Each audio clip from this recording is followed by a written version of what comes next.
নিজের রুমমেটকে ছুরি দিয়ে কোপানোর অভিযোগে প্রার্থিতা হারিয়েছেন ডাকসু নির্বাচনে ভিপি প্রার্থী জালাল আহমেদ জালাল। এমনকি হল থেকে তাকে বহিষ্কারও করা হয়েছে।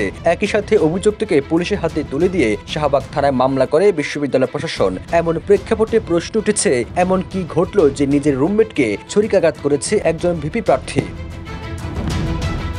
২৬ আগস্ট রাত 12:30টার দিকে বিশ্ববিদ্যালয়ের হাজী মোহাম্মদ মহসিন হলের ৪৬২ নম্বর রুমে রবিউল হককে ছুরিকাঘাত করেন জালাল আহমেদ। প্রত্যক্ষদর্শীরা জানান, দীর্ঘদিন ধরে চলমান বাকবিতণ্ডার জেরে রবিউলকে ছুরিকাঘাত করেন তার রুমমেট জালাল আহমেদ। আহত রবিউল বর্তমানে ঢাকা মেডিকেলে চিকিৎসাধীন। তিনি 18-19 সেশনে রাষ্ট্রবিজ্ঞান বিভাগের শিক্ষার্থী।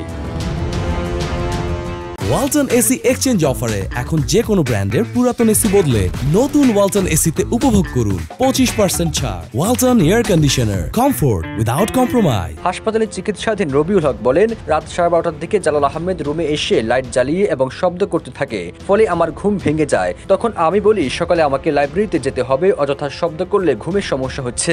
এতে সে রেগে গিয়ে আমাকে অবৈধ বহিরাগত বলে। আমি প্রতিবাদ করলে আমাকে আঘাত করে। তবে এই ঘটনায় অভিযুক্ত জালাল আহমেদ নিজের ফেসবুক পেজে লিখেছেন, ঢাকা বিশ্ববিদ্যালয়ের সব হল থেকে অবৈধ ও বহিরাগত শিক্ষার্থীদের বের করে দেওয়ার দাবিতে উকিল নোটিশ পাঠানোর প্রাককালে হাজী মোহাম্মদ মহসিন হলের ৪৬২ নম্বর কক্ষে রাত 12:30টার দিকে আমাকে মেরেছে আমার রুমমেট রবিউল ইসলাম। সে গত কয়েক মাস ধরে অবৈধভাবে হলে অবস্থান করছে।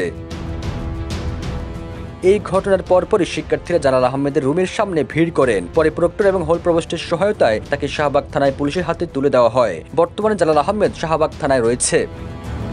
সবুজ আলম, নিউজ ডেস্ক, ইত্তেফাক।